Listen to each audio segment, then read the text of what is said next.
Assalamualaikum warahmatullahi wabarakatuh. Sehat selalu buat teman-teman semuanya tanpa terkecuali, dan saya doakan pastinya semoga kalian semuanya selalu dipermudah dalam segala urusan dan rezekinya. Amin amin ya rabbal alamin. Guys, informasi yang sangat signifikan menarik.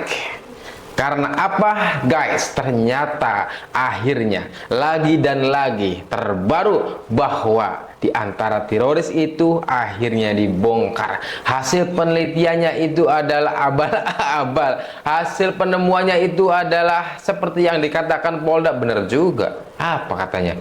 Manipulasi. Wah wah wah, berarti yang asli ini dipalsukan terlebih dahulu, dimanipulasi, kemudian diteliti dan hasilnya palsu. Waduh, kok jahat banget ya guys. Ternyata kali ini kemudian temannya sendiri membongkar, ternyata hasil penemuan itu salah semuanya. Ya, salah semuanya. Salah semuanya. Luar biasa. Yang kedua juga ternyata akhirnya klaster pertama itu guys, Rizal Fadila, kemudian Kurnia, kemudian satunya itu siapa? Rustam ya, Rustam Effendi, ternyata semakin hari semakin melemah. Ya walaupun kita tahu bahwa sebenarnya teroris pun melemah sebenarnya ya. Satu persatu misalkan dengan keceplosannya, saya tidak pernah menyerang Pak Jokowi kok, saya tidak pernah bilang ijazah Pak Jokowi palsu kok. Ya memang dari pernyataan itu ya seakan-akan memanifestasikan ucapannya adalah sebuah kelemahan dan mulai melemah memang. Nah, tetapi kemudian ini jelas-jelas dinyatakan dengan clear oleh klaster pertama, ternyata di antara mereka sudah mulai ingin mendapatkan RJ, walaupun Pak Jokowi sekali lagi tegas menyatakan kasus ini harus di pengadilan agar kemudian pengadilan bisa mengklirkan sebuah tuduhan ijazah palsunya Pak Jokowi ini, karena ini sebatas tuduhan belaka. Nah, dan tahu nggak, orang-orang yang di klaster 1 itu kemudian ngobrol ke sana ke sini, ke sini podcast sini, ke sana lagi yang menyatakan bahwa akhirnya menyanjung Pak Jokowi. Kan aneh. Mereka dengan tegas kemudian gantung Pak Jokowi, nucakabangkan Pak Jokowi, bahkan doanya itu dihukum sampai mati dan sebagainya. Tapi ternyata guys, akhir-akhir ini guys, mereka guys apa ya, melemah. Gak menarik juga sih ya, gak menarik juga. Lagi-lagi kebenaran akan menemukan jalannya sendiri. Kebenaran tidak akan bisa tertukar dengan keburukan ya. Yang terakhir, bahwa ini juga dibantah habis oleh kawannya Egy Sujana yang dulu CS-nya, kawannya lagi-lagi menyatakan secara spesifik bahkan hasil perjuangan mereka adalah sia-sia belaka. Ya. Bagaimana ini ceritanya? Kok semakin hari semakin terbuka saja, semakin hari semakin mengemuka saja sebuah kebenarannya. Kita akan mulai dari video yang pertama terlebih dahulu agar kemudian korelatif dan akhirnya kita dapat memahaminya. Mulai dari video Ibu Tifa terlebih dahulu ya.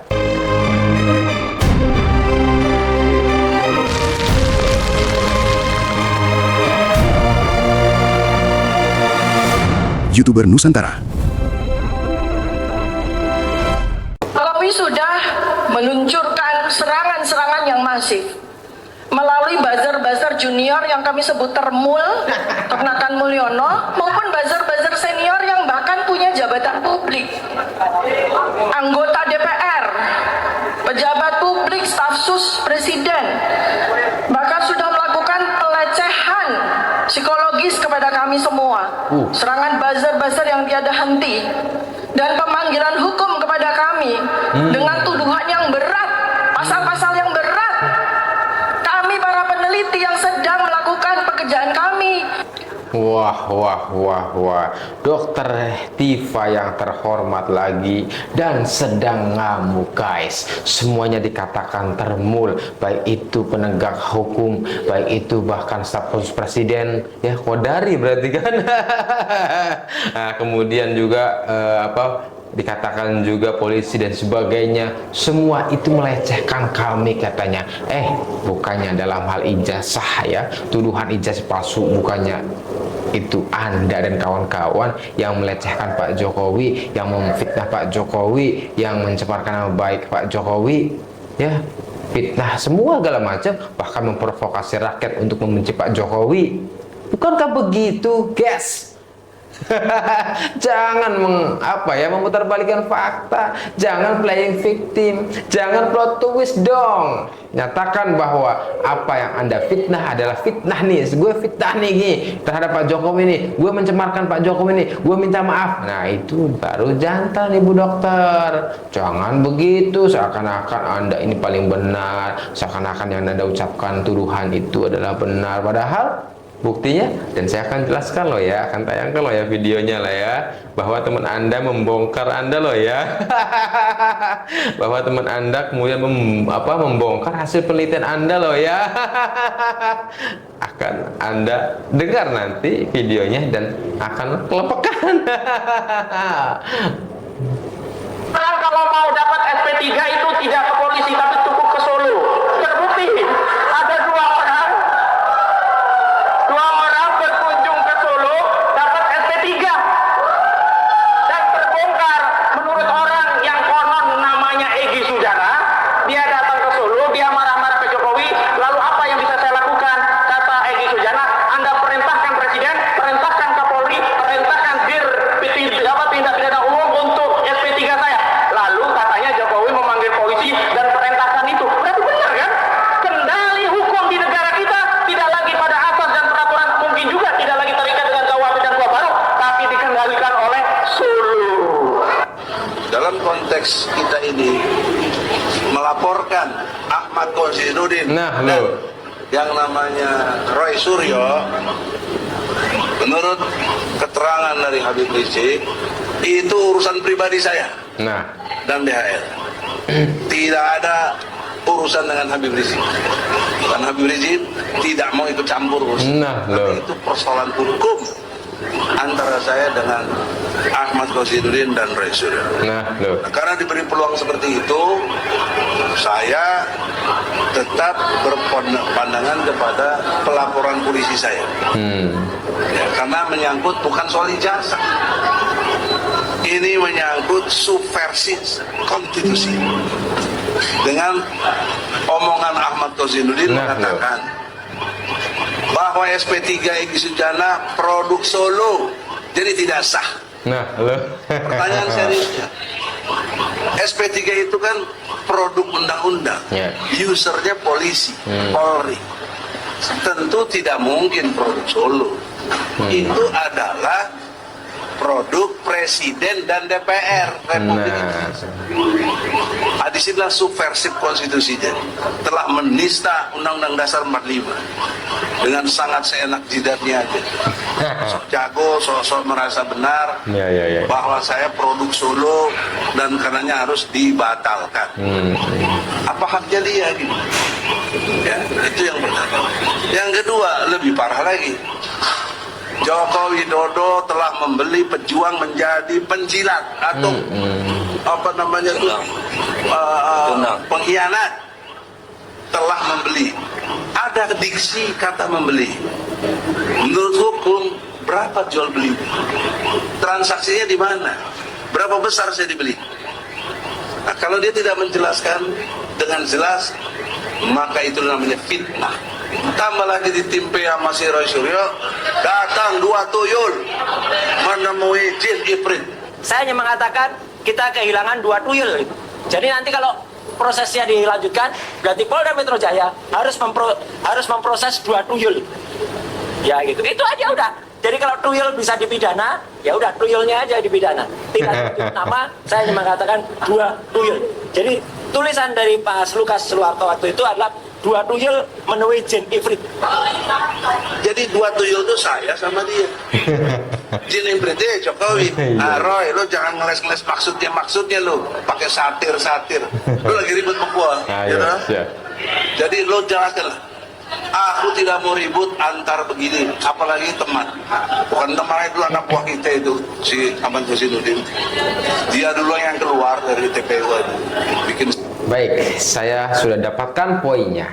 Dari video ini menggambarkan bahwa pertama ya RJ itu dilakukan oleh user, oleh pihak kepolisian. Bahkan di situ ada sebuah kontrak di antara yang minta maaf dan yang menerima maaf ya. Kontrak tanda tangan artinya gitu kan, desain di tanda tangan, kemudian timbullah RJ yang dilakukan oleh pihak kepolisian. Kedua, bahwa Egy Sujana dan Damai Hari Lubis adalah kelompok atau orang tergabung di dalam teroris tadinya, tapi kemudian justru lebih memilih taubat, lebih memilih memisahkan diri dari hasil penelitian atau kelompok Roy Suryo CS. Nah, apakah ini artinya? Saya lebih memandang bahwa ternyata orang yang benar itu tetaplah benar. Kebenaran tetaplah benar. Bahwa yang dilakukan Pak Jokowi itu tidak pernah macam-macam. Jelas ijazahnya adalah asli. Sehingga ketika ada orang atau kelompok yang menyerang orang yang benar ini, dalam hal ini adalah Jokowi, maka satu persatu akan kemudian hancur dengan sendirinya. Maka kemudian akan bersitegang dengan kelompoknya masing-masing. Kita juga tidak sedikit mendengar dan melihat bahwa di antara kelompoknya itu adalah saling bersitegang, saling kemudian mengucilkan, mendiskreditkan yang lain. Tidak sedikit itu. Nah, ini adalah sebuah indikator bahwa sekali lagi Pak Jokowi di dalam kondisi yang benar dengan ijazah yang aslinya. Sehingga kemudian wajar memang ketika misalkan Egy Sujana dan Damai Hari Lubis memilih untuk bertobat dan akhirnya kemudian menentang Roy Suryo. Inilah sebuah kebenarannya.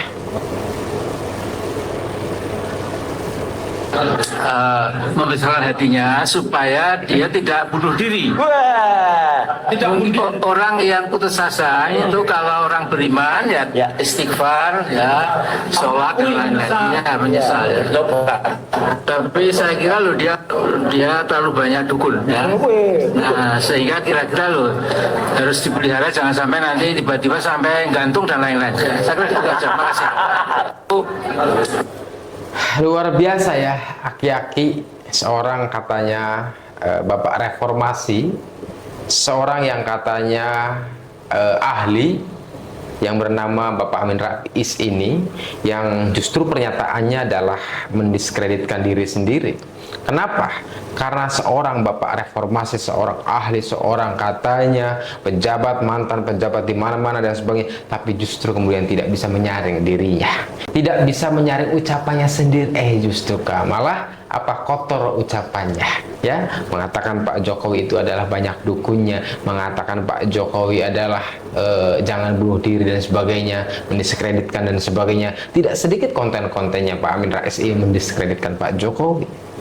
Sebuah indikator bahwa ternyata orang yang lebih tua, bahkan orang mantan pejabat, bahkan juga mantan bapak reformasi dan sebagainya, itu justru kemudian tidak menjawab permasalahan yang ada di rakyatnya. Apa permasalahan atau pernyataan di masyarakat itu bahwa orang yang berpendidikan, orang yang lebih dewasa, orang yang punya pengalaman itu adalah lebih baik dari kita. Ternyata saya kira tidak sama sekali. Ini adalah sebuah jawaban untuk masyarakat, ternyata bahwa tidak penting jabatan itu, tidak penting sarjana S2, S3 itu. Yang terpenting adalah apakah orang itu bisa menjadi manusia yang baik, yang benar atau tidak. Dan ternyata ini sebuah bukti bahwa tidak benar adanya. Kasus Bang Egy kan sudah SP3, otomatis dia menganggap Roy dan kawan-kawan juga harus ikut dihentikan kasusnya ini, Bang. Ya. Gimana tuh tanggapannya nih? Ya, Refli Harun adik saya lah, gitu. Tapi klaim dia ahli tata negara membuat dia jadi salah jalan. Ibarat gini, Refli punya duit banyak, oke? Kalau punya duit banyak, taruh di bank kan? Dia datang ke pesan, itu gimana? Masa bawa duit kalau ke pesan? Ya, tidak mengurangi hormat, tapi kamu debat sini, gitu. Asik. Nggak ada ininya. Karena begini, dia ke Irwasum mau ngapain? Irwasum itu pengawasan umum, gitu.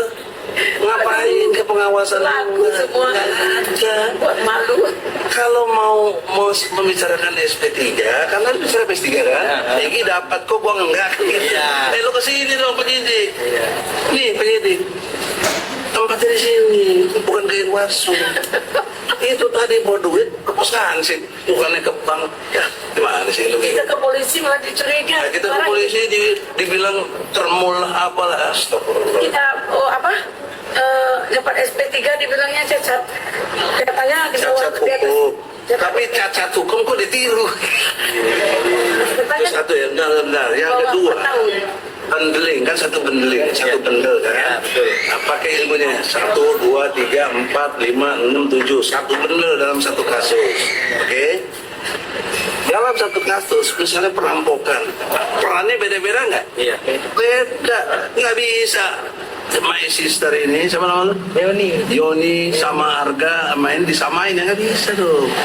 Hukum itu melekat pada diri orang apa dan berbuat apa, siapa berbuat apa, itu hukum. Masa aku nggak berbuat yang antar ijazah saya nggak berbuat tentang S1. Enggak, saya bantu dia malah.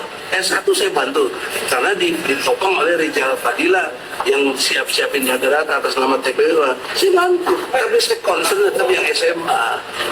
Nah, urusan yang SMA sudah selesai, sudah inkrah, sudah dapat kasasinya. Dihukum 4 tahun, Bambang dan Gus Dur. Ya sudah, buat saya sudah inkrah. Nah, yang tinggal yang menjadi persoalan, Chandra berani klaim-klaim 99,9% palsu. Kau minta SP3 ya? Pengadilan dong. Iya. Gentle dong. Iya. Ya, kok malah ini jatuh saya dihalang-halangi, saya dianggap demi Allah saya nggak menghalangi, saya dukung Roy, lo bongkar terus lo dukung lo Roy, ya kan?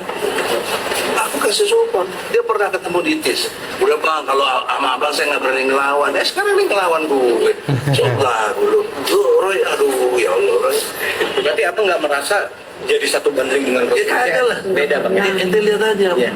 Pemeriksaannya dibedain klaster 1, klaster 2. Ya. Kok satu banding gimana? Itu ilmunya tuh. Ilmunya di mana si Refli itu? Ya. Bukan so jago Refli. Kita juga belajar hukum soalnya. Jadi tolonglah, jauh lebih lu belum belajar hukum, gue udah belajar hukum.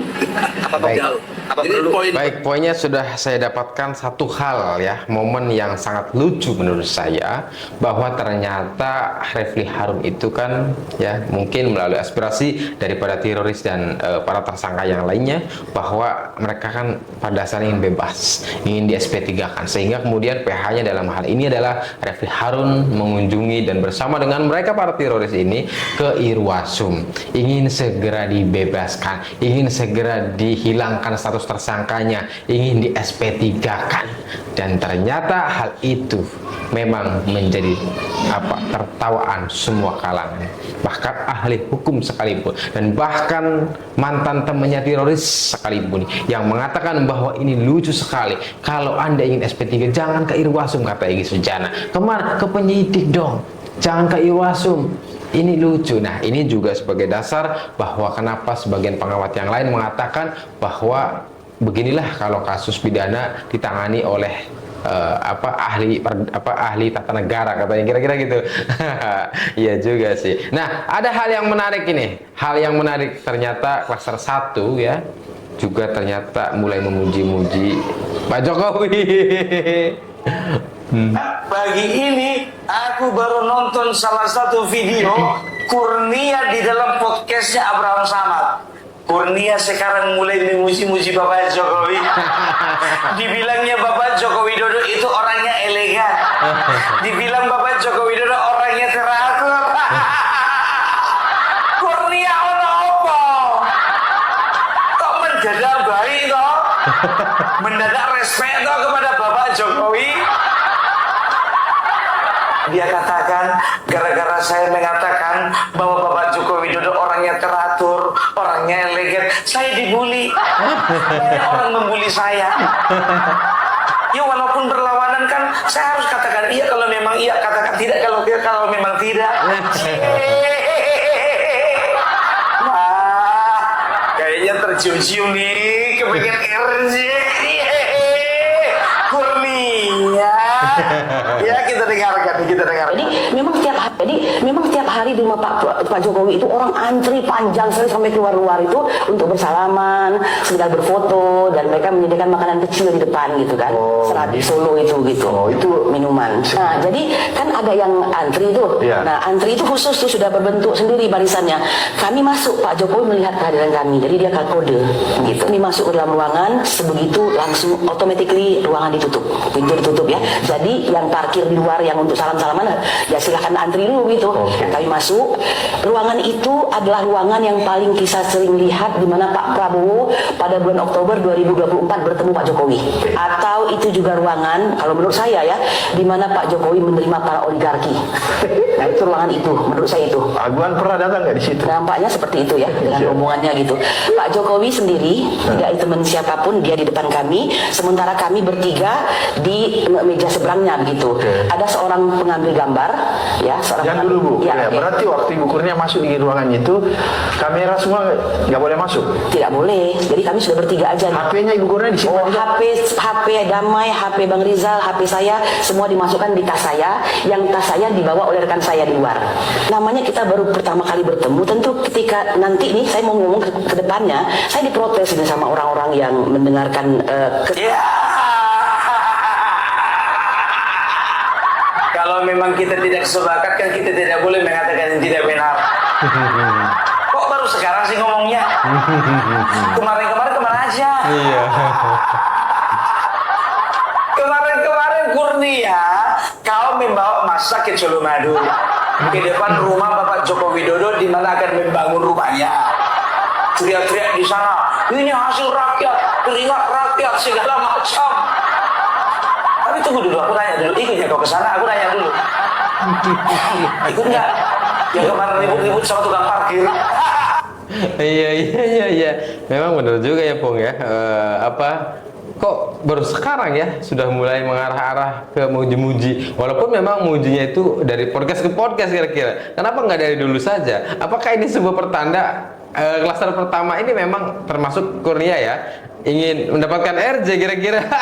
Tapi nggak berani ya dengan misalkan Pak Jokowi mengatakan tidak ada RJ, tidak ada kemudian kasus ini diberhentikan. Sosial ya, bahwa saya harus menerima maaf ketika ada yang meminta maaf, tetapi sisi hukum pidana harus sampai ke persidangan ya. Terakhir guys, ada font ya, fontnya berbeda, kemudian ternyata hasil scan atau fotokopinya juga berbeda-beda, kemudian juga ternyata dari kelima-limanya juga berbeda menurut mereka, tapi ini dibantah semua oleh Bonatua. Ternyata fontnya sama, kemudian tanda tangannya sama, kemudian ijazahnya juga semua sama. Nah, bagaimana mereka ini? Apakah ini yang dimaksud menurut Polda Metro adalah ada manipulasi terlebih dahulu kemudian diteliti dan sebagainya? Atau bagaimana ini? Ya, kelihatannya ya. Nah, jadi versi yang saya terima itu semuanya materi 100 dan terafirmasi dari terakhir tadi ya. Berarti dari semua. Materinya juga guys. Ingat bahwa Ugroseno ya, mantan Wakapolri mengatakan materinya juga 500. Ternyata 100 juga. Dibantah lagi nih. Mereka kan selalu mengatakan 500. Sekarang 100. Kata Bonatua yang mengatakan terbantah lagi tuh. Yang membantah, yang membongkar ternyata mereka dari dalam sendiri, temannya sendiri. Sama dan bahkan identik guys. Kemana ini teroris ini? Ini yang ijazah yang dipakai Bapak Jokowi pada saat beliau mencalonkan sebagai wali kota tahun 2010. 2010. Lagi dan lagi ya, ini juga menjawab terkait legalisir itu ya guys ya. Kata Roy Suryo katanya kok 2014 dan 19 kok begini, kok berbeda ya enggak, kok sama padahal dekannya itu adalah berbeda, padahal bagian administrasinya berbeda, kok bisa sama dan sebagainya. Inilah dijelaskan oleh Bonatua. Ternyata Bonatua lagi dan lagi membongkar atau mematahkan hasil penelitiannya Roy Suryo CS guys. Jadi kok bisa ya orang dalamnya, pH-nya mereka kok malah membongkar lebih dalam, kok bisa ya? Nah, kalau kita dipikir sederhana, ini tidak mungkin guys, tidak mungkin. Namanya CS, namanya kawan, namanya juga pH-nya, namanya satu kelompok, kemudian membongkar bersama-sama dan sebagainya, makan tidur bersama barangkali, kok bisa malah mematahkan penelitian mereka? Ya, tidak mungkin sepertinya. Tapi ini bisa mungkin karena ternyata ada yang di atas. Kebenaran tidak akan tertukar dengan keburukan, kebenaran akan menemukan jalannya sendiri. Itulah skema Tuhan yang tidak boleh dan tidak bisa dipungkiri oleh manusia ya, sebagai makhluknya. Terima kasih, semoga menjadi pelajaran buat kita semuanya. Wassalamualaikum warahmatullahi wabarakatuh.